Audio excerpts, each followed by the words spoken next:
T-Bone is on the other side. T-Bone is on the other side. T-Bone Prime Cuts Podcast on the other side. T-Bone Prime Cuts Podcast on the other side. T-Bone, he sets the tone, originates, opinionates. T-Bone, musicality, originality. Any day of the week, Prime Cuts Podcast on the other side. T-Bone Prime Cuts.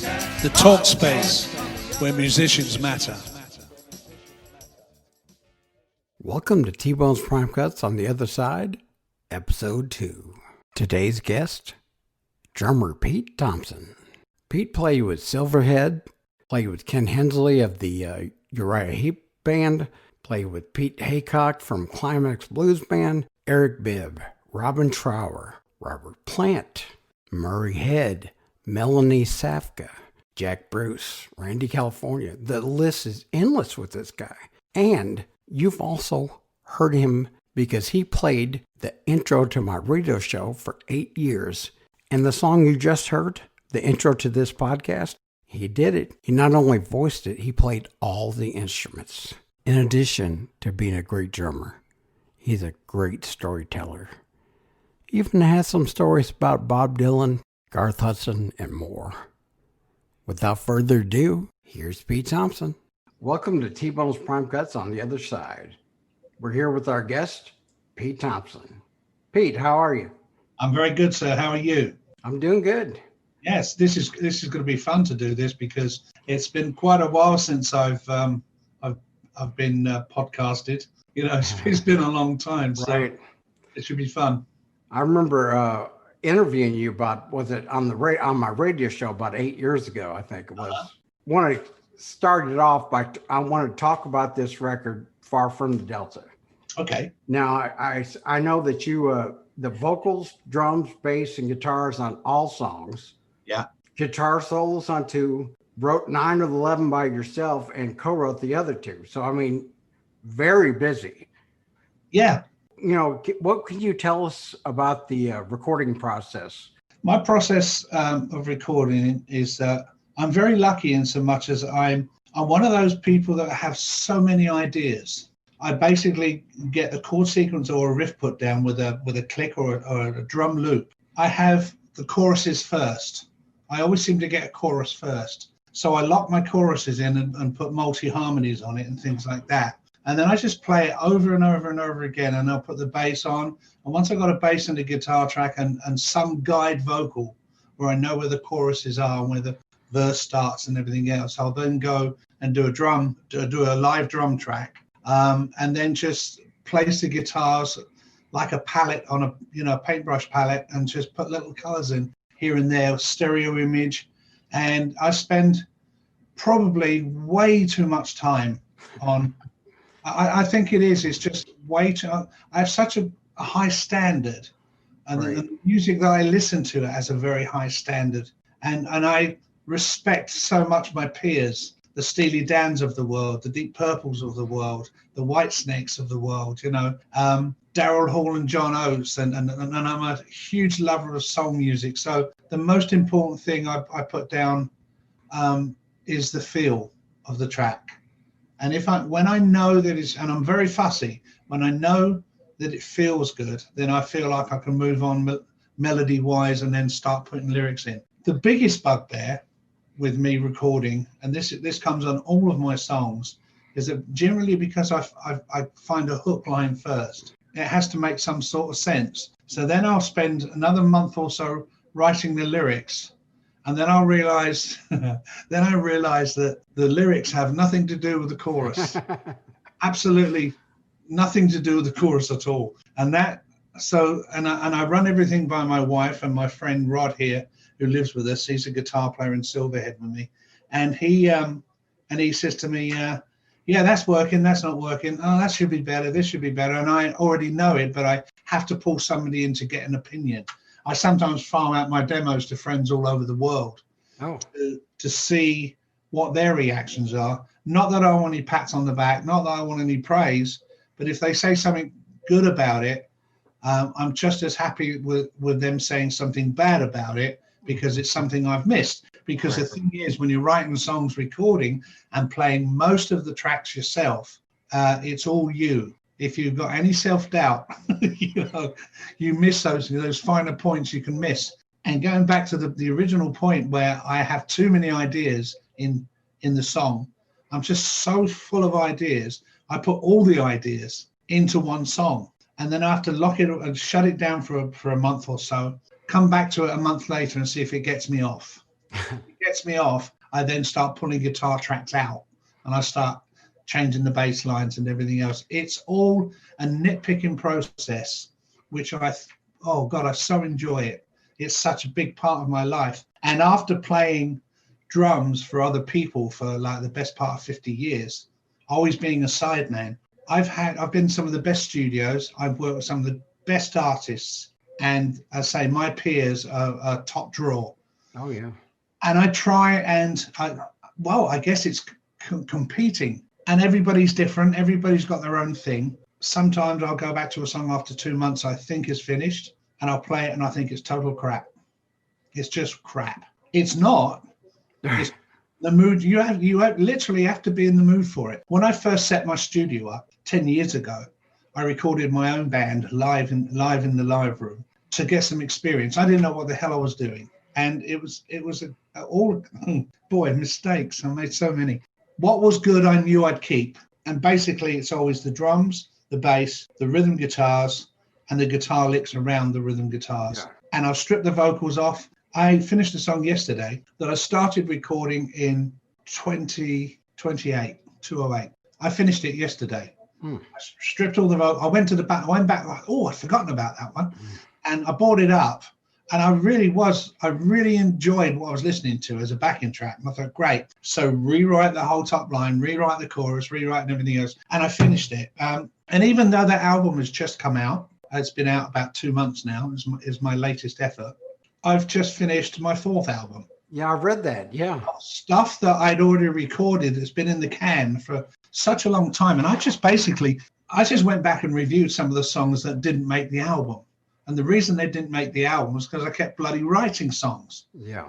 And every song sounded a bit better than the last one, or it was funkier than the last one. And so, which makes me, should I go back and do the drums again?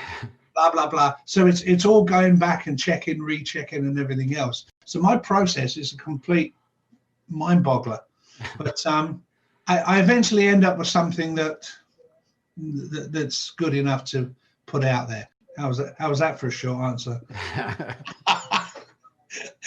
One of the things that I loved about this record, if you know my background in the radio show, I always had a free-form radio show where I played. I mean, I preferred, certain kinds of music, but I played everything. And this record has so many different styles on it. Yeah. They all, it sounds different from track to track, and that I really enjoy that. Thank you. It's one of the things I've tried to do on all 3 of my albums that I've got released at the moment. You can be set in a box. You can go down a tunnel and just keep churning out the same sort of sounding. I'm not gonna diss them, but say like a band like AC/DC. Yeah. You know what you're going to get with AC/DC. Sure. Great groove, rock orientated soul music, played very loud. It's played very loud. I try to make every track that I write. I think it's just tipping my hat to my peers all the time. Sure. I think it makes it more interesting for the listener. So I appreciate you saying that, because my second album, which was Too Close to the Sun, is an album where I really experimented with different grooves and different sounds and everything else. And the recording process I was much better at. There's Caribbean songs on there. There's there's rock songs, there's funk songs, there's melody songs, there's pop rock songs. I that's why my head is so full of all different styles of music that I've been listening to, and I've been a session player for best part of 40 odd years. So I've been on beck and call to many guitar players, many singers, and many producers, and they say, I want you to play like this guy. I want this, I want that, and everything else. I love listening to all styles of music. There is no bad music. There's only bad musicians. There is no bad music. If you don't like reggae, you don't listen to it. But if you listen to the playing and you listen to the groove and you listen to the soul and the intent of great reggae music, it's off the chart. Oh, yeah. It's like soul music. My favorite music of all time, even to this day, is still Wilson Pickett, Sam and Dave, Al Green, the Governors. And I listen to the Earth, Wind and Fires. I've played with the guys in Earth, Wind and Fire. They come and did some sessions for me in LA once. So that's been what I've been asked to do for my whole career. As a session player, I've had to play, and because I've listened to all sorts of music from A to Z, I've got a working knowledge of rhythm and a working knowledge of how those arrangements fit. And I say, try this. What about this? Do you want? He said, somebody says, "Oh, open up a bit more. A bit more slashing on the hi-hat or something. Bit more movement on the kick drum. As long as that snare is sitting there on the 2 and 4, man, it's going to feel great." How can people listen to this music and buy this music? The albums, all 3 albums are actually out on iTunes, Bandcamp, Spotify, I believe. I think they're the 3 main ones.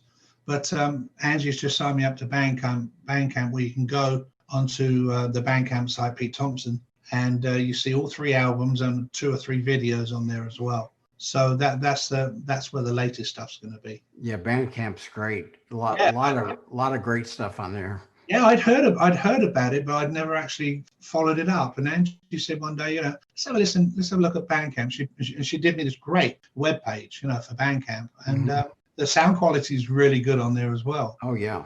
Can you tell us a little bit about your family background and where you grew up and stuff? I was born in Bournemouth in England, which is on the south coast. Moved up to Nottingham, which is up in the north. I've got mother and father had 7 kids. And while my brothers were out playing football and tennis and all the sports you can think of, I was locked away in my room listening to Jimi Hendrix and John Mayall and the Blues Breakers with Eric Clapton, Al Green, Wilson Pickett, all the Tamla Motown catalogue. I soaked up the Tamla Motown catalogue like there was no tomorrow. I started playing when I was 17 and I turned professional when I was 19. And my first professional gig, was playing to the Troops, is it RSO? All the clubs around Germany. Oh, the USO? Yeah, all the USO. Yeah. I played every enlisted man and NCO club in Germany. And we were, how's this for a baptism of fire? I went from playing little pubs in Southend to playing in a really decent band, the Merlin Show Band. Wow. We played to the troops, and all these troops, but these guys were being shipped in and out of Vietnam. They were coming back from Vietnam for 2 weeks R&R. When they weren't on the base, we were playing to the bar staff at the end of the bar, and all of a sudden the planes would arrive with hundreds and hundreds of guys on R&R. They'd been out in the jungle for 2 or 3 years, and they'd come back and they would all sit around in the tables. All of a sudden the clubs were packed out. Now we did 6 sets, 6 45-minute sets a night. Started at 8, finished at 2 in the morning. We did 45 on, 15 off, 45 on, 15 off, right through to 2 o'clock in the morning. 6 nights a week for 6 months. Wow. So when I joined that band, I thought I could play drums a bit. When I came back, I could play drums a lot. Yeah. We played everything from Tammy Wynette, Blanket on the Ground, CCR, Black Soul, Led Zeppelin, all the American bands, all the British bands, all the Beatles catalogue, all the Stones, the Kinks and everything else. And when I learned to play drums, I learned off of playing to records on 2 sticks on a chair. And I just found that I could play along to The Who and I could play along to the Beatles and all those songs. And then I realized that I could play a bit. So Mum got me a kit. Soon after that, I was packed off to Germany. Why don't you tell us a little bit about how you get hooked up with Silverhead? I literally got a call from Rod, who used to be in a band I was in back in England. And he called me up and said, get your ass on a train and come up. And I met this guy called Michael Desbar, who was the lead singer of Silverhead. He's putting a band together. He said, as far as I'm concerned, you've got the gig. Walk in and play the best you can. Well, I'd just come back from playing 6 6:45s a night for 6 Right. months. I was chopped up, Yeah. It came in and we played 3 songs. We played 3 songs, and then 3 days later, I went to Olympic Sound Studios, recorded the first 3 tracks off the first Silverhead album, and they didn't even invite me to be in the band. I was already in the studio, and it was really weird because I'd come from a mentality, from an East Coast mentality to a London mentality. If they like you, you're just in the band. It's just that. But I was waiting for somebody to ask me to be in the band. Right. I didn't know whether I was actually recording tracks on the first album. And the singer said to me, Michael, he said to me, I said, can I talk to you a minute? He said, yeah. I said, Mike, am I in the band? And he said, yeah, of course you are. He goes, nobody asked me. He said, well, okay, would you want to be in the band? I said, geez, okay. And we carried on. We did the first album. So that was the start of my recording career. Now, I know that when you were in Silverhead that you supported Uriah Heep, Nazareth, Deep Purple. Kiss actually opened for you.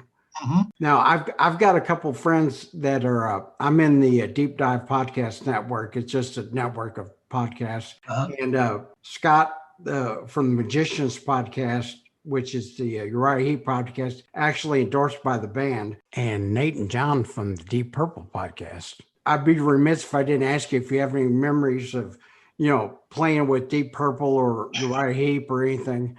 Memories about those 2 bands. At the time that we were asked to do the Uriah Heep tour, I already had 4 Uriah Heep albums. Oh yeah. So I was in heaven.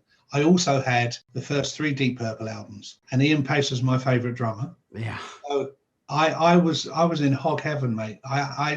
It was like, I was watching my idol play with David Byron, who I became great friends with, Ken Hensley, I became great friends with, and I'd worked with all the guys individually on Mick Box because I played on David Byron's solo album. Mm-hmm. I toured America with Ken Hensley and England. 5 dates into the Uriah Heep tour, I got a call to my room saying, hi Pete, this is David, could you come to my room? So I went to his room, and him and Ken were standing there with a glass of brandy, and I said, hi guys, what's going on? He said, do you want to join the band? So I said, well, I'm in a band. He goes, no. He said, do you want to join Heep? I said, well, no, not really. He said, why? I said, well, if I joined you, I'd leave our guys to join you. He said, no, we're talking about at the end of the tour.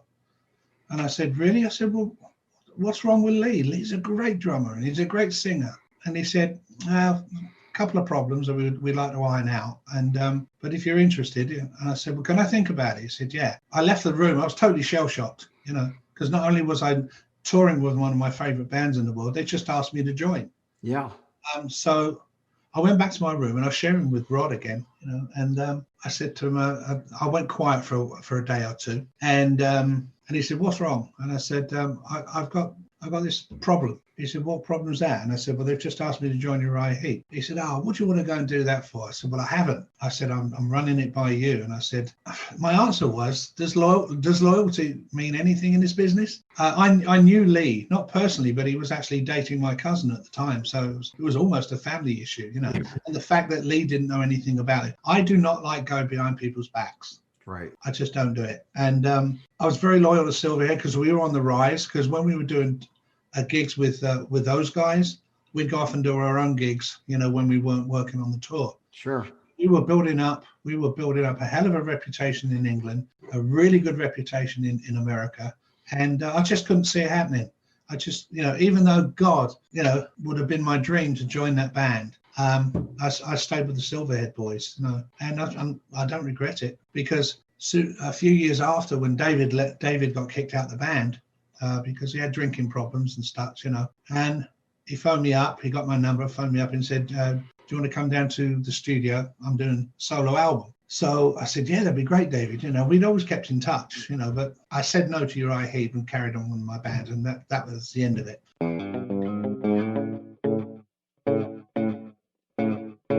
Supporting T-Bone's Prime Cuts on the Other Side podcast gives you interesting inside views from the talk space where musicians matter.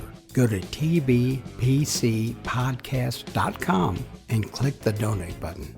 All contributions are much appreciated.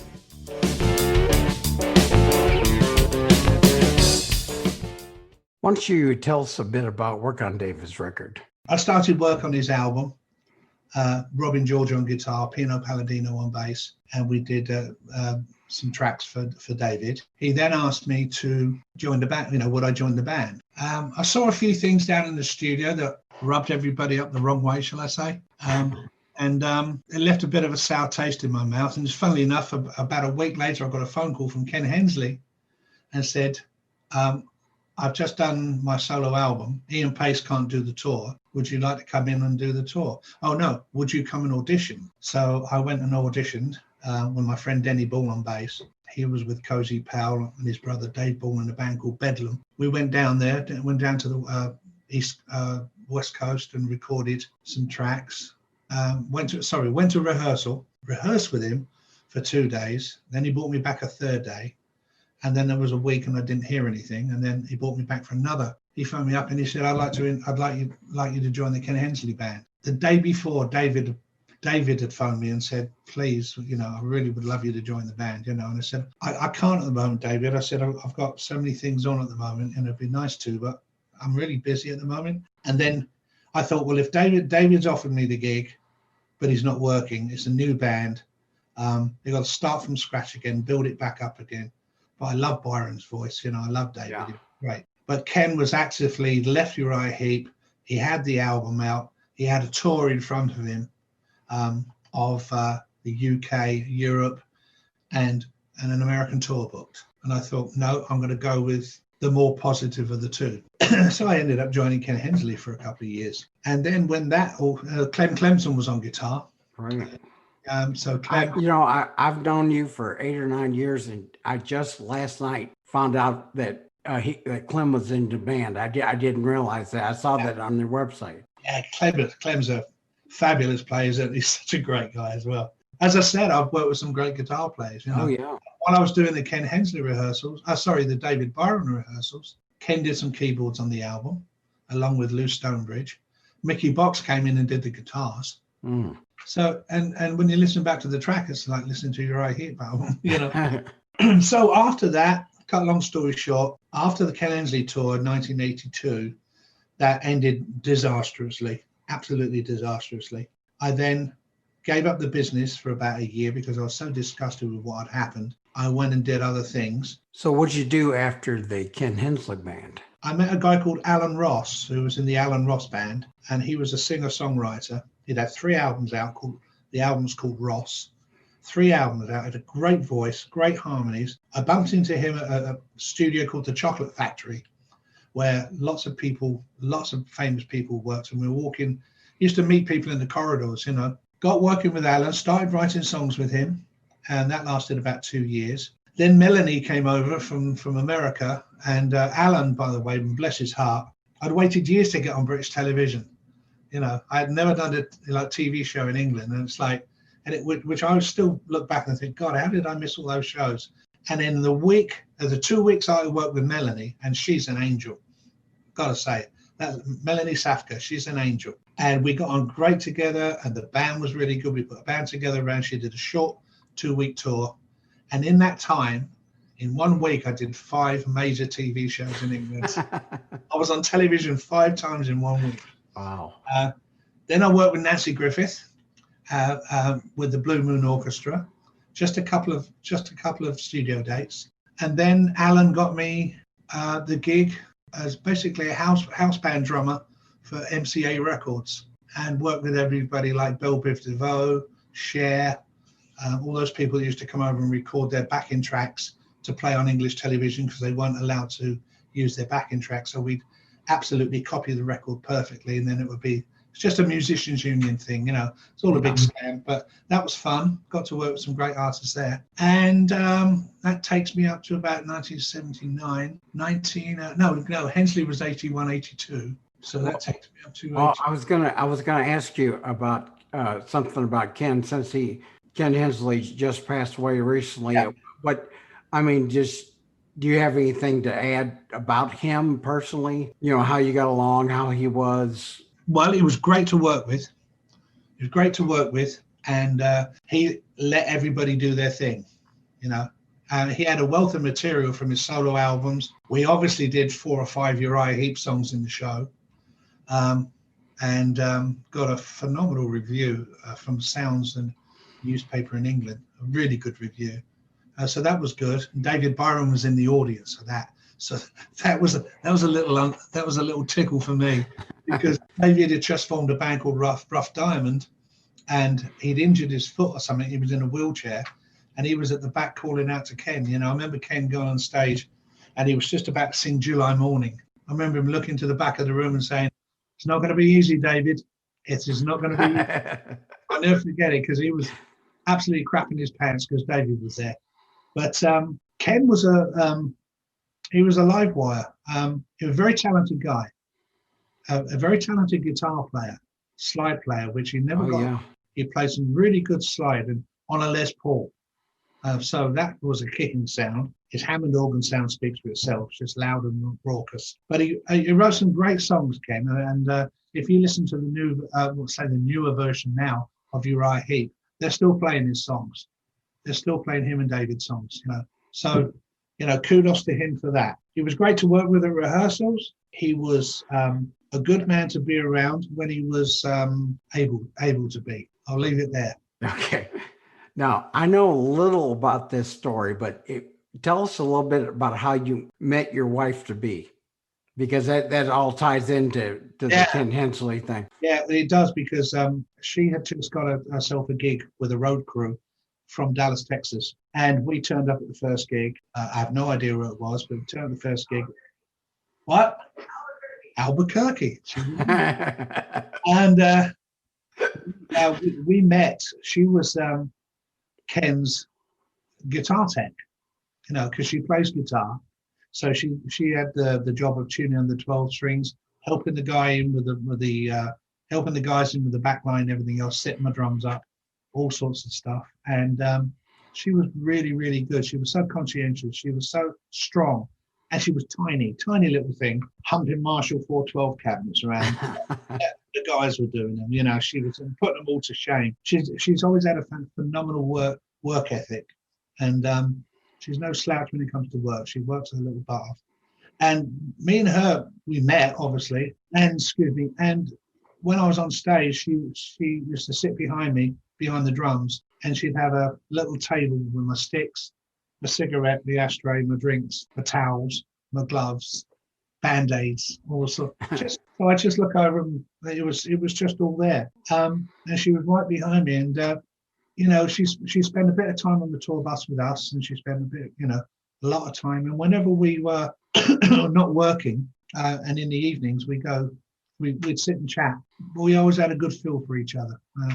And that finished, and I had to go back to England, and we said goodbye. Some 25 years later, I joined the modern world, and my son got me a laptop, and he said, "Right, Dad, open the laptop. This is you've now got an email address, blah blah blah. This is Steve Shell's address, and he's the guy who does." And by then I was working with Robin Trower, and he got me connected, should I say, to the 21st century. And one of my first emails I got was from Angie. She'd been looking for me. She hunted me down, saw something about me on Steve Shell's site, and told Steve Shell. He called me and said, "Is it okay? I'll give this person here's their email address. Pop in and say hello." So we popped in and said hello to each other, and we spoke on the internet for well over a year. Long emails, long chats, live recordings like this, and got to know each other and realized that we still were immensely good friends, and we had a great trust for each other. And my life had fallen apart quite badly after the Ken Hensley tour, because I'd lost all faith in the business.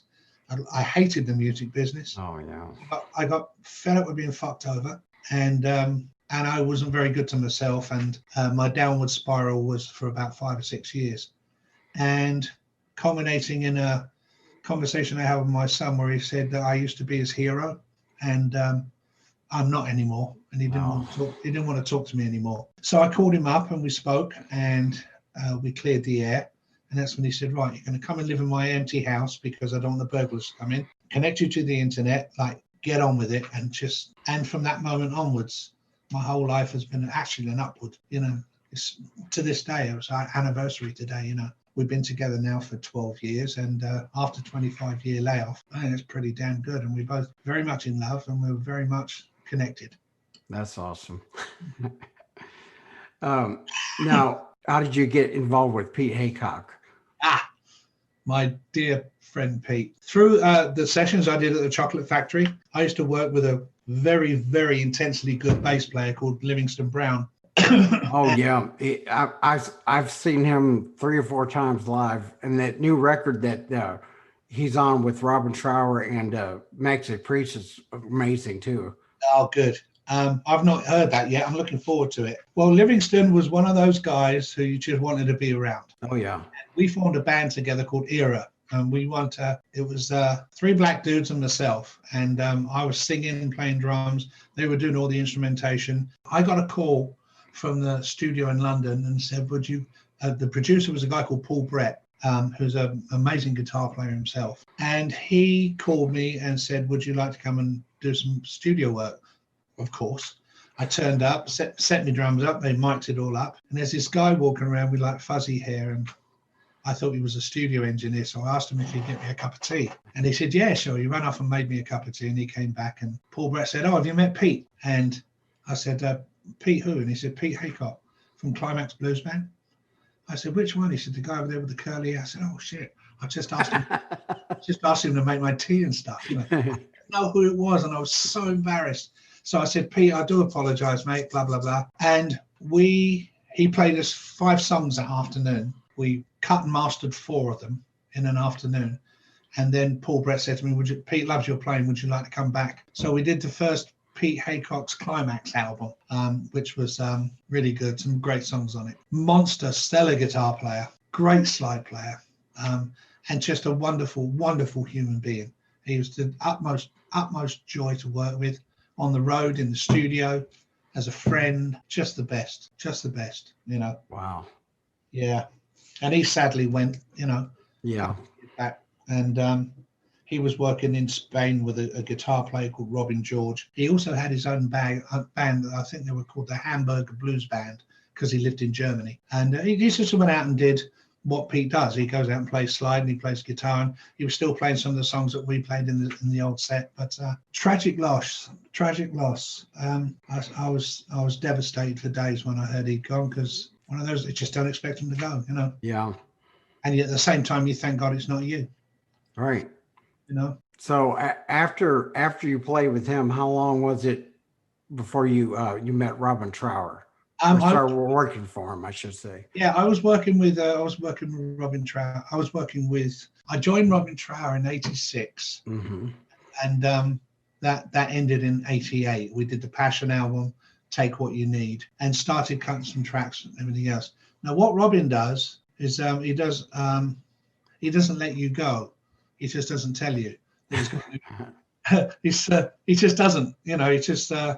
I did 2 albums. We ended up with a deal with Atlantic Records, and we were touring America and everything else. And the next thing I know, we finished that tour. He said, "I'll see you in December for rehearsals."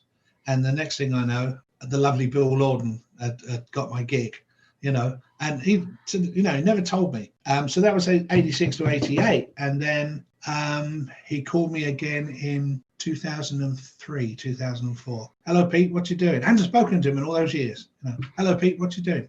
Okay, blah, blah, blah. Oh, excuse me. I was on tour with Pete Hayock's band and Livingston. We did a 9-week tour of Australia. The day I got back from Australia, I was absolutely jet lagged beyond belief. We'd done about 30 or 40 gigs, something like that maybe. Got back off the plane, got home, was crawling up the stairs to bed, and the phone rang. And it was Dave Bronze, who was playing Robin at the time. And this is the 86 period. And he said, "What are you doing?" I said, "I'm just crawling up the stairs to bed. Just got back from Australia." He said, "Well, our drummers had to go to London to do some sessions, and we really need to do some 4-track recording this afternoon. Can you play with us this afternoon?" I said, "Well, I haven't even got a kit. It's still on its way back." He said, "Oh, you can use his kit." I said, "Are you sure?" And he went, "Yeah." He says, and I knew the drummer anyway. It's a local guy. So I said, "Okay, let me have a coffee and I'll come down." Well, I've been playing for 9 weeks, so what's jet lag when you play sitting there? You know, I've played in a lot worse situations. And he, I went down there, said hello to Robin, I already knew Dave, and there was a singer called Davey Patterson who was from Gamma, Ronnie Montrose's band. Yeah, I have him on my list to talk about too. And, I'll never stop talking about Davey Patterson because he's world class. He's a great soul singer. He's a great rock soul singer. He's a dear friend even now after all these years. Never had a cross word. Always worked with him great. But anyway, so I walked in the audition room, sat down. Robin came in and said, "Hi, Pete," blah, blah, blah. Picked up his guitar. We started playing a few of his riffs. I didn't know his songs. Daydream was the only one I knew because it's just one of the finest guitar intros ever on record. Oh yeah, intro to Daydream. If you hadn't bought it by then, you got it by the end of the song. So we played Daydream, played a few others and a few of his riffs. Robin stopped playing and put his guitar down and walked out of the room. So I looked at Dave and I said, and looking at the guys, "Okay, what just happened?" And Dave said, "Let's go over to the pub for a drink." So I thought, okay, that didn't go well. The cue was, if Robin liked me, he was going to put his guitar down and walk out and make tea. Oh, that's how it worked, So I went over to the pub and had some drinks with Dave, and he said, "What are you doing for the next 2 or 3 years?" And I said, "Well, I'm in the Pete Hayock band." He said, "I think you should let that go." He said, "We got American tours lined up." And Robin at that time was doing 3 6-week tours a year. No, 4 6-week tours a year. He was doing 28 weeks a year in America. I couldn't say no to that. I just couldn't. Yeah. I'm a working musician, Yeah. And we agreed a fee, and I got a contract through saying that, we got you to be in the band and then we recorded the 2 albums and everything else. And Robin did all the clubs, and he worked to the bottom, worked his way up to, 5, 6, 7,000 seaters again, And that was great. And then he dropped me. That's when he dropped me. So I didn't get a phone call again until 2003 or 4, something like that. And then we just carried on, and he reformed that band with Dave Bronze, Davey Patterson, Robin, and myself. And we recorded an album called Living Out of Time, which was Robin's comeback album. Right. A great album. I thoroughly enjoyed myself on that album. I played my ass off on that album. I never pat myself on the back, but on that album, I played my ass off, I wanted to make sure that he didn't drop me again. And so I was with him up until 2005, the album came out. So we must have recorded 2004. And then I last toured with him early 2012. So I was with him again for a good few years, And I've not heard from him since. Not a word, not a dicky bird. Now, were you on the the Royal Oak live? See, I was at the show. I still lived in Michigan then. I didn't know you. I didn't know who you were or anything. But I was there. Yeah, I used to go to the Royal Oak Music Theater a lot. Wow. There was a band supporting us called Slight Return. Fantastic band. I kept in contact with all those guys. I keep in contact with a lot of people that I met on the road. I've made friends and everything else. Robin always used to say to me, "What are you talking to that guy?" I said, "Well, he's a fan of yours, and he's a fan of the bands." And we got chatting about Sunset. And he goes, "You're a strange boy, you are." But I've still got loads and loads of friends in the music business because I do actually go and talk to them. Yeah, I meet people. I'm sociable as I can be, But that was great that you were there. Did you enjoy it? Oh yeah, definitely. What's funny about your time with him is that I didn't start listening to popular music till late '82 or so. So I didn't get into Robin until the first Robin Trower album I ever bought was Passion. So those were those 2 records that you were on in the '80s were the first 2 that I got. And then I of course went back and got all the old stuff. But Living Out of Time and the live DVD from that was amazing too. I'm proud of that one because there's a little story that goes with that album. We knew we were doing a live DVD. Mm-hmm. Robin had never done a DVD before, and his fans were asking for a good live show. So when we did the Rock Palast in Germany, and we had the opportunity, the band had only been together 4 days. That was our 4th gig. Oh my God. That was our 4th gig, and I think there was one clanker in the whole DVD. Wow. And it was shot live. It was edited live as well because they had 4 cameras. They were doing a live edit. So it was actually pieced together as we were doing the show. So the production of that was very good. The sound of it was very good. Me and Dave Bronze were rock solid that night, and Robin had some of the greatest guitar playing I've ever seen him do on that show. So I was really pleased it turned out well for everybody. Yeah, I really enjoyed that one. Now when I talked to you the other day, you were telling me about Robin playing smaller venues. I thought that was interesting how you put that. Well, he had in the 70s when he was at the height of his huge. Robin was playing to 50, 60, 70,000 seaters. Yeah, stadiums and stuff, all kinds of stuff. He didn't like it.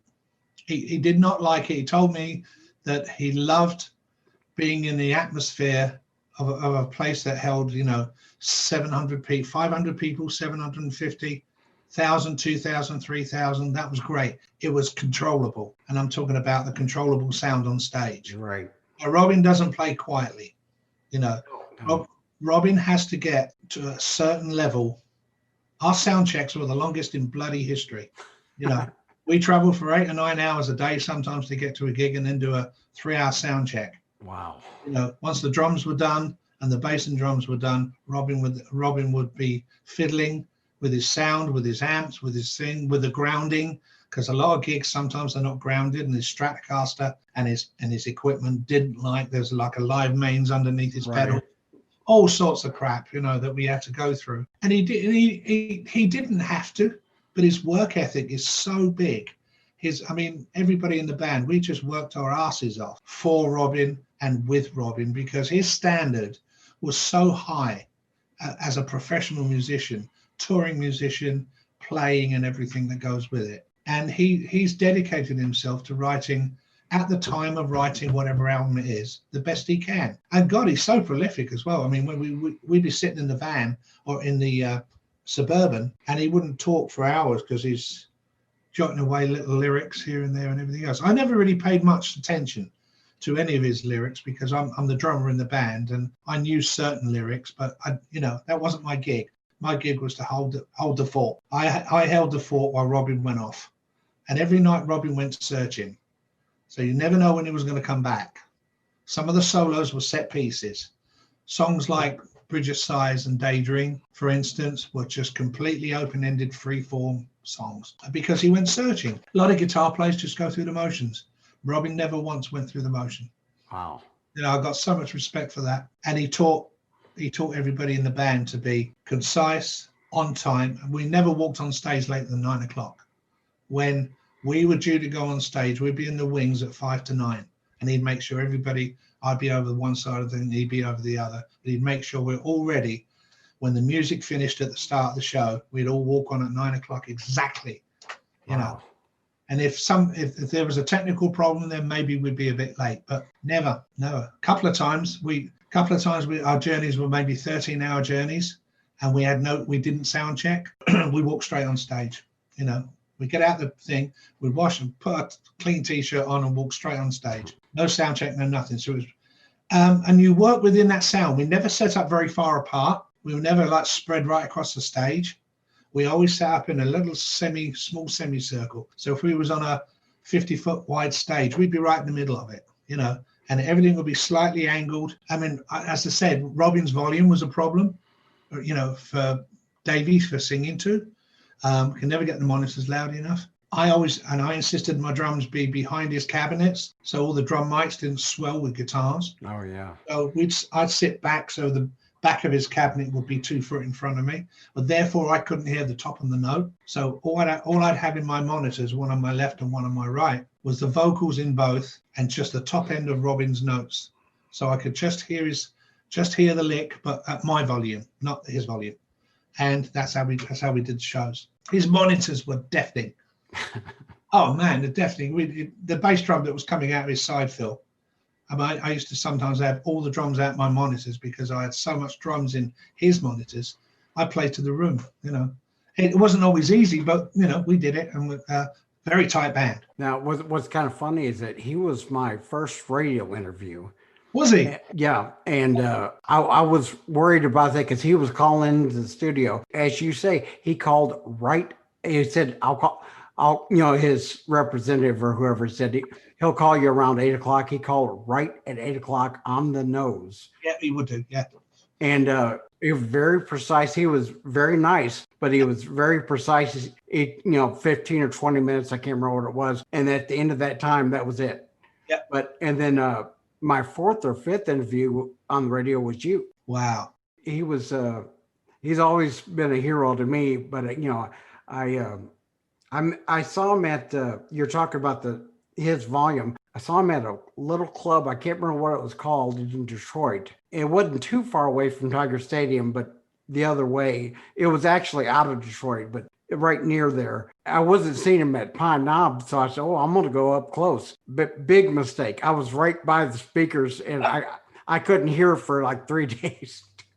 I experienced that. Robin uses incredibly heavy strings. Oh, yeah. He uses very heavy strings, and his action is high. He's detuned down a tone. Right. Okay. So he gets a maximum ring on the guitar. He's got I was surprised at just how heavy his strings were. But I remember being in the dressing room at the side of the stage once, and he was playing some just open chords. In fact, he was working out a new song, I think. He was just doodling around. And I walked from the studio, from the dressing room, just in front of his cabinets to walk up to the drum riser from the front because I couldn't get round from the back. And he played an open E chord. I swear to God, it was like walking into a space vacuum. I felt my lungs implode, and I took a deep breath. Honestly, I know my rib cages, and he's standing there with a Univibe going, and he's standing there in this enveloped sound. And that's the sound he has to work against. And he goes, okay, that's my sound. Everybody deal with it. And that's his attitude. It's like, this is my sound. This is how I play. Deal with it. This is before he even put the tube screamer on. I don't know. I don't know how he did it. I don't know how he does it for all these years, right. In that sound. I'm lucky I've still got ears left.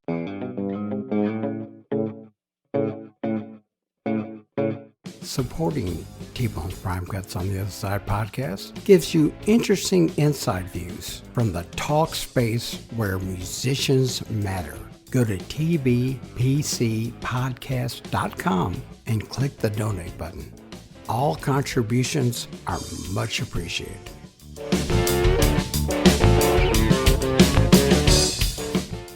In the 90s, you got to work on the Robert Plant Fate of Nations record. I know that got you a gold and a platinum. I got a gold from Canada, a platinum, a gold from America, a gold from Australia, and a gold from Canada, I think. Wow.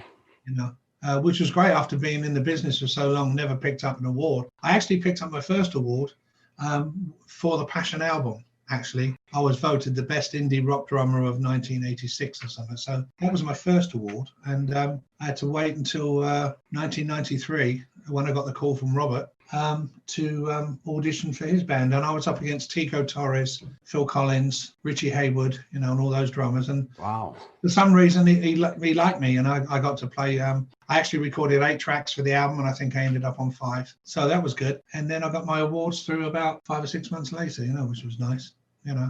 He asked me to join the band, but he asked me, and I said yes, and we discussed money, and he said yes. He told me what the advances would be in the middle of the tour, the beginning of the tour, the end of the tour. And when we finished the album and we listened to the mixes, he said, I'll see you soon. We're going to be in Minneapolis in 4 months' time. Get yourself in shape, Next thing I knew, he was doing a show in London with Michael Leon drums from the Colts. So I obviously didn't get that gig as well. And hey, it's top of the tree. Right. It hasn't put me in bad stead because I ended up working. And I got to play on one of the most killer Robert Plant tracks ever, which was Calling to You. Yeah.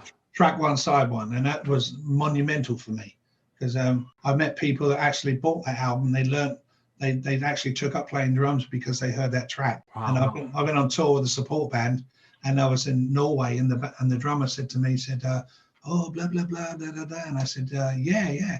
He said, my favorite song. He said, Calling to You, Robert Plant. He said, I learned to play drums because of that song. Wow. I said, really? He said, yeah. He said, Pete Thompson's a fantastic drummer. He said, I didn't tell him. You know, somebody actually told him about 10 minutes later, and he went, "You're Pete Thompson?" I said, "Yeah." "Oh man, why didn't you tell me?" "You're the reason I'm playing drums." That was great. Wow. That was brilliant. Yeah, great moment. Now, in between playing with Robert Plant in '93 and then getting back together with Robin Trower in the 2000s, what was your career like? So after working with Robert Plant and not getting the gig, it was a huge disappointment. It was a huge disappointment, as I'd been led to believe that the gig was mine. What I needed to do was actually take a rest from music. So what I did was I went to a landscaping company here back in my own town. I wanted to change my lifestyle. I wanted to get up at 4 o'clock in the morning to see the sunrise and be working. I wanted to be around flowers and trees and plants, a lot of nature. Well, luckily enough in Southend, where we have a great landscaping company which is run by the local council. They gave me my own truck, my own equipment and everything else. They said, right, go and mark out those rugby pitches, go and cut those football pitches, soccer pitches, go and cut the trees down and so, go and clear up this and clear up that. And I was my own boss for about 2 years. And what I did was I must have walked about 30 miles a day. Wow. And I was getting chunky, and I wasn't happy with my lifestyle in the music industry. I thought to myself, well, you know, I got some gold albums and blah, blah. Maybe that's the end of it. You know, maybe that's the end of it for me. I did this job for about 2 years, and I got to say, I was never happier. I was actually working very hard. I was out in the fresh air every day. Got a lovely suntan. I was walking 30 miles a day or running 30 miles a day because I was working at a frantic pace, proving that I could go back and, well, be myself again. But I wanted a job that was outdoors because I was spending way too much time indoors, feeling sorry for myself and all sorts of stuff. And when I come down on myself, I really come down on myself, you know. So I needed a whole lifestyle change. And I was doing that for about 2 years. And then one day I was going along the seafront in my truck and everything else, and I got a phone call from David Patterson, and he said, "What you doing?" I said, "I'm working." He said, "Well, great, come and have a beer with me." He said, I'm down the front. And the only time David comes to England is to work with Robin, because, you know, he continued working with Robin off and on. So I pulled up on the pavement, and he was sitting there having the beer, and I gave him a big hug and everything else and blah, blah, blah. He said, "What are you doing?" I said, "What are you here for?" And he said, "I'm on a recce, a reconnaissance mission." So I said, "Yeah, go on." He said, "Well, I got a call from Robin. Robin's flown me over to learn some new songs." "Yeah." And he said, "Dave Bronze is involved." I said, "Okay."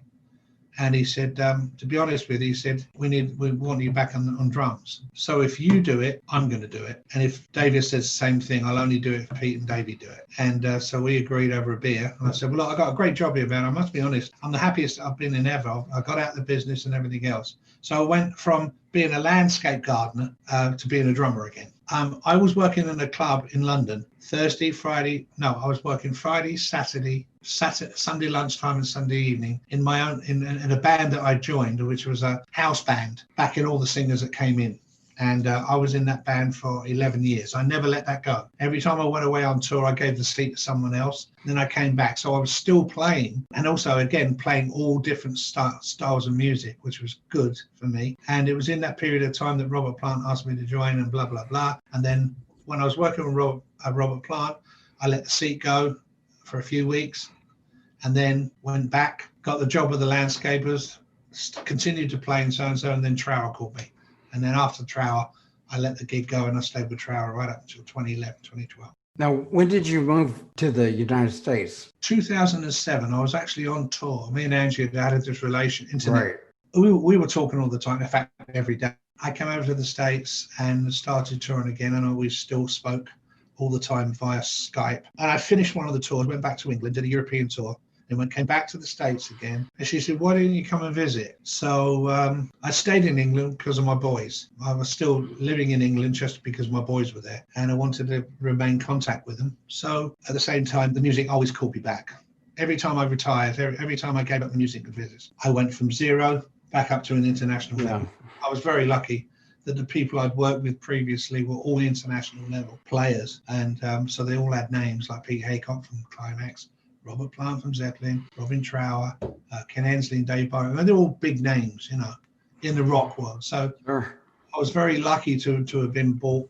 Whenever I retired, I always went back in at a decent level, So I was very lucky like that. And because I've been playing in the club for 4 nights a week, I still had my chops up, and I was still playing regularly. So I wasn't rusty. So when we started recording Living Out of Time, I was flying, So I was very happy, and I was very happy to be back as well, because I was, even though I was enjoying the job very much that I was doing, I still felt a bit washed up. About this time, I started picking up guitars and plonking out some ideas. And I've just kept developing that as the years have gone on, and just hopefully got a bit better. And since I've been here, I've written 4 albums, so it's a good space. Yeah. When did you start with your own studio or with Texas Central Productions and everything? Well, I didn't come to Texas to play shuffles. Right. Oh, yeah. I play good shuffles. I play really good shuffles, but that's all they do here. Yeah. They play R&B, blues, and everything else. I didn't come to Texas to sit and compete with all the other great shufflers in the world. But I wanted to put a band together, and I had a singer friend of mine called Michael Dimitri, just a fantastic singer. And he was driving trucks at the time. And we contacted him and said, come over. I've met this bass player from a band called Blood Rock. We had a keyboard player, and we were rehearsing in the live room. Angie had just bought me. I'd always wanted to have a recording studio, and she had bought me the Studio One Persona setup. I didn't know what it was, because it was just a cassette.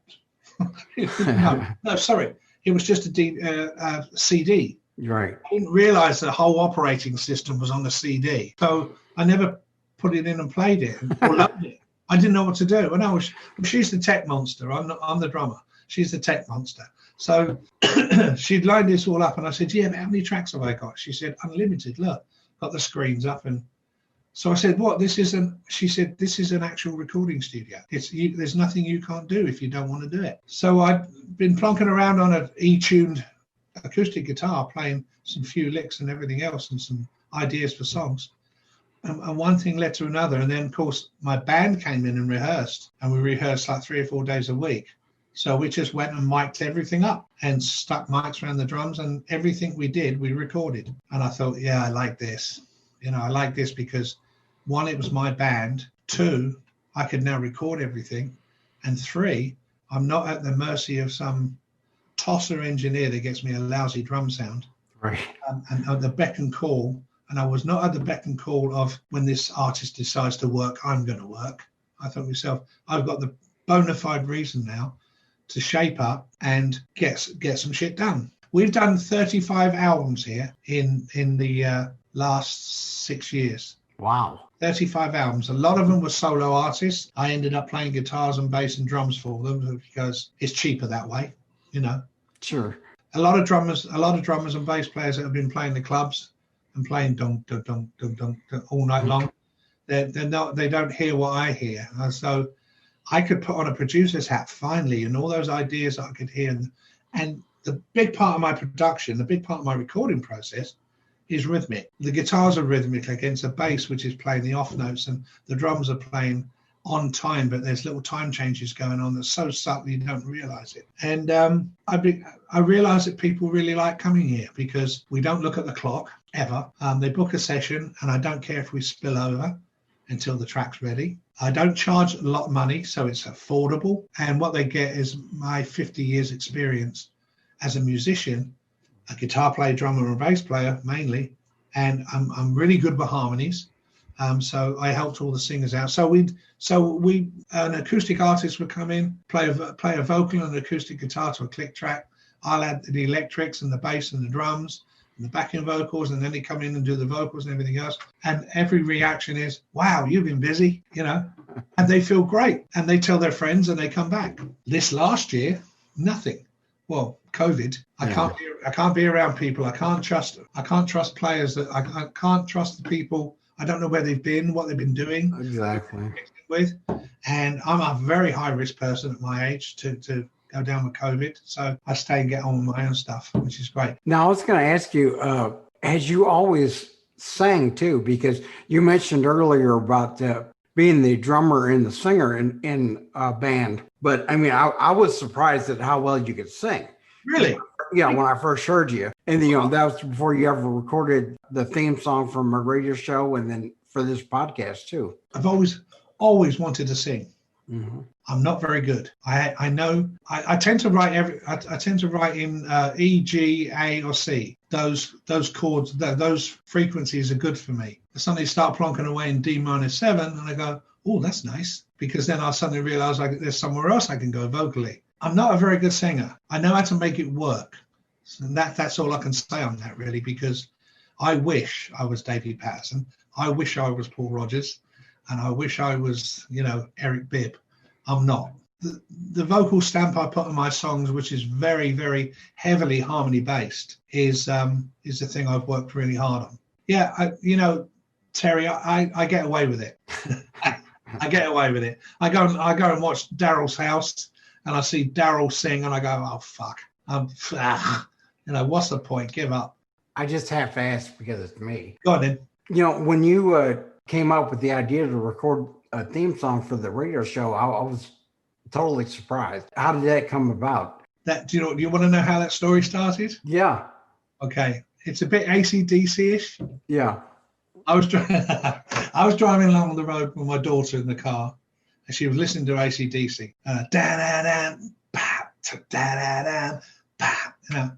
And she's rocking out to it in the front of the car. And I said, that's so easy to do. And she said, what? I said, AC/DC music. It's really easy to play. There's no great mystery to it. She went, go on then. I said, what? She said, go on then, write one. And that's how you got the theme tune. Because I was doing a song for my daughter, and I never got around to putting vocals on it, but it was a pretty decent backing track. And I liked the energy of it, right? Right. That's why it started. Dan, dan. Yeah. Yeah. It was an intention to do an AC/DC track that I'd written. I can totally hear it now. I didn't know that. Yeah. Yeah. So I listened. So I put some loops on it. I went and recorded some drums, put the bass on, did the guitars and everything else, and I just packed it away. And then we met soon afterwards, and I just happened to mention, blah, blah, you got a theme tune. And he said, no. I said, well, do you mind would you like me to write one? And the first thing I sent you, I did the voiceover, and you told me what to say in the certain places. Yeah. And the backing track, I sent it to you and you loved it. And you used it for what, 5 years? No, 8 years. 8 years. Yeah. Wow. Here's a bit of the old radio theme song for those that haven't heard it. T-Bones, Prime Cuts is on the air, baby. Are you ready? Here it comes!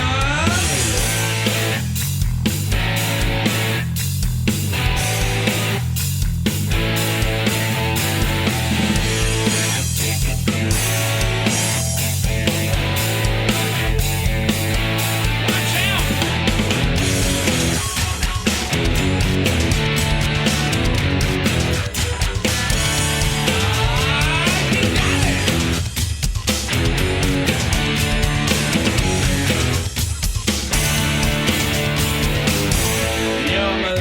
Master of musical mayhem,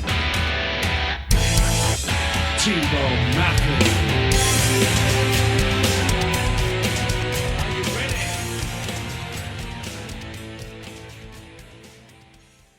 Yeah. So that's how that one started. And the second one, the one for this podcast. Yeah, on the other side. Yeah, was a guitar lick I had. Doodle lick, doodle lick, ding ding, ding ding. Ding ding, doodle lick, ding ding. I had that line in my computer somewhere that I was working on at the time, and I brought it up and I thought T-Bones Podcast. Yeah. I thought T-Bone that, and it was still very similar melody wise to the.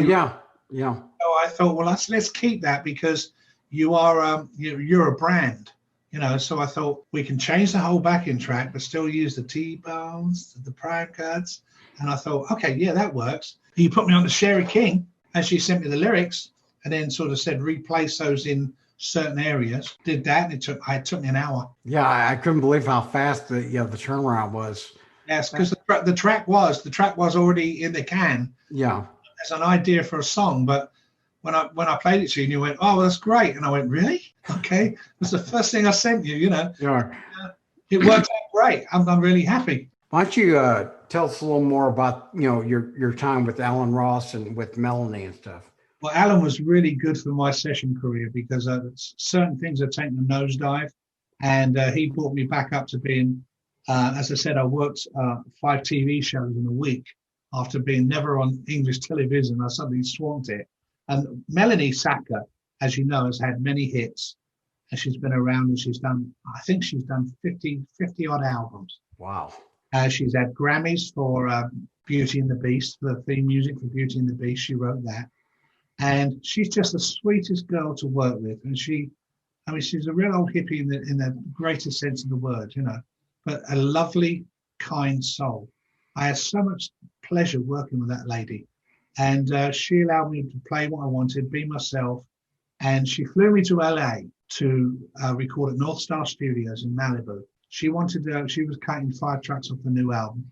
Alan Ross and I flew over, and we went to this studio at the top of a huge hill, lovely studio, and we set about recording. The second day's recording, we walked in the studio, and Bob Dylan was in the studio. There's only one studio there, so Bob Dylan, while we were recording, Bob Dylan walked around the studio, sort of didn't acknowledge anybody, and then proceeded to open up every cupboard in the studio, leave the doors open and all the drawers, and look like he was looking for something. So the engineer, when Bob went out to the kitchen, and we stopped the recording, we said, "Is that Bob Dylan?" We went, "Yeah." I said, "What's he doing?" He said, "Oh, I don't know. He often comes up and does this." So I said, "What? Just look through the cupboards?" He said, "Yeah." He comes up on his motorbike, looks through the cupboards. So I went into the kitchen. I thought, I'm not going to miss this opportunity to say hello to Bob Dylan. Melanie had gone down to LA to do some shopping. So it was just me and Alan and the bass player in the studio. So I went to the kitchen on the pretense of making a cup of tea. So Bob's out there opening the cupboard doors. So I said, "Hi, Bob, how are you?" And he went, "Oh, yeah. I said, "Anything I can help with? Are you looking for something in particular?" No. I said, "Oh, okay then. Well, I hope you're okay." "Oh, yeah, I'm fine, thank you." And he left. So I went back in the studio and I said, "That's Bob Dylan. I've just met Bob Dylan." It's like, wow, one of those moments. We decided to get a keyboard. So that was Bob Dylan. That's the Bob Dylan bit. Then we went and said, right, we need a keyboard player to put some tracks on. The engineer said, well, let's get the guy from the band. I can't think of his name at the moment. Garth Hudson. Who? Garth Hudson. Oh, thank you. Yeah. Garth Hudson. So we phoned Garth up. He said, yeah, I'll be up in a couple of hours. 4 hours later, he walks in with his Fender Rhodes and his amp and his pedals and his leads and then we all lugged his Hammond in and everything else, set up in the studio, and then spent the next 2 hours plugging everything in. Now we got him 2 stereo line out. So, and all the time he's setting up his equipment, we're playing the track to him through the speakers, right? It's just incessantly playing all the time. Hours later, it's noisy Hammond, noisy Rhodes, noisy leads, and then after all that time, he said, right, what track are we doing? So we said, well, we're doing this one. We've been playing you all the time. Okay, can you give me a chord sheet? It's A, E, and D, basically on a turnaround. Oh, okay. Yeah, but write the chords down for me anyway. So we wrote the chords down for him, gave it to him, and well, let's just say Garth was a little bit out there, So we recorded him for 2 hours. He couldn't get a verse right, a chorus right, verse right, chorus right, and then we had to get this keyboard track done. So we said, okay, Garth, we got it. Thanks very much. Picked his check up for $600, right, and left the studio with a check. We immediately listened to what he'd done, and none of it was keepable. We wiped it, and the engineer said, oh, Christ, Melanie's coming back. She'll be here any minute. We've got to get keyboards done. So he said, oh, I know Larry from Earth, Wind and Fire. He lives down the bottom of the hill. And I thought, Larry from Earth, Wind and Fire. It's like this. Bob Dylan, Garth Hudson, and Larry all in one day. I was like, heaven. So we finished our track. We were just hanging around for keys. So he phoned up Larry, and they said, Larry, can you make it? He said, And he's got a tuxedo on. He said, well, I'm just tuxedo with me and my wife. We're going to a gala award dinner. And he said, look, we've got our roads here. All we want you to do is come and do one keyboard track. It's 3 chords, A, E, and D. And he goes, okay, I'll swing by. So he turns up looking like $1 million in his tux, ready to go to the Grammys or something, with his wife, beautiful wife, and his son. He sat down. He said, right, what's the song? We played it to him, and he went, okay, roll it. Right. He recorded a left-hand bass track with a right-hand chord sequence, and then he said, did it perfectly in one take all the way through. Wow. We gave him another track and said, do you want to put Hammond? He said, look, I hear a Hammond part. So he played a Hammond part. And then gave him another track and he played like a Gliss part. And he was in and out of the studio with another check for $600 in 45 minutes. Now, that's led me up to Melanie coming back. She came back from downtown. Everybody left the studio. It's just me and Melanie. And I'm sitting on the porch and the sun's going down. I'm overlooking the Malibu seafront, way up in the hills. And she got a guitar. She sat and I'm sitting on the steps. And she sat behind me in a chair. And she said, Pete, do you mind if I run some songs by you? I said, no, that'd be wonderful. So I just sat there on the steps, leaning against Melanie's knees. And she's playing an acoustic. And she sang 7 songs that she never sang to anybody, one after the other. And I had my own personal little concert with Melanie Safka. Wow. The sun was going down in the Malibu hills. And it was a fantastic day. And that's what she's like. She's an absolute dream. There you go.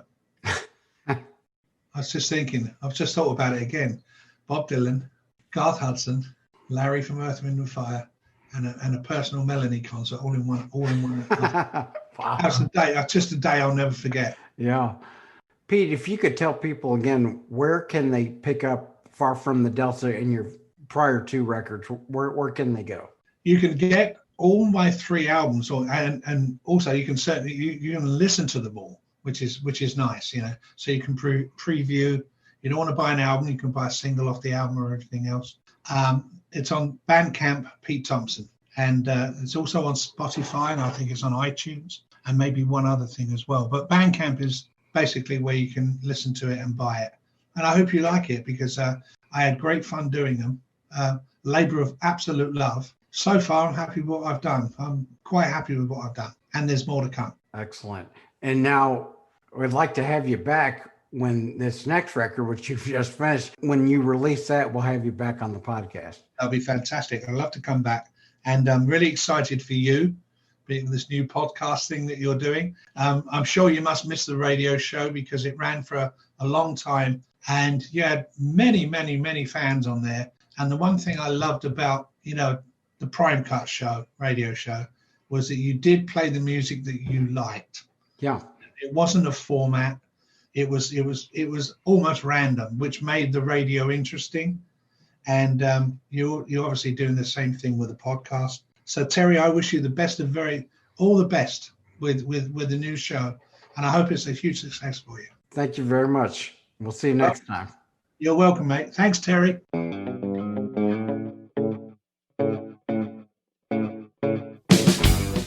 Special thank you to Pete Thompson for being so kind with his time. And be sure you go to PeteThompson1.bandcamp.com. That's Pete Thompson, and it's the number 1, PeteThompson1.bandcamp.com. Also, be sure to go to TBPCPodcast.com, and you can find all our socials there. That's TBPCPodcast.com. And be sure to click that donate button. Now, you all have a good week.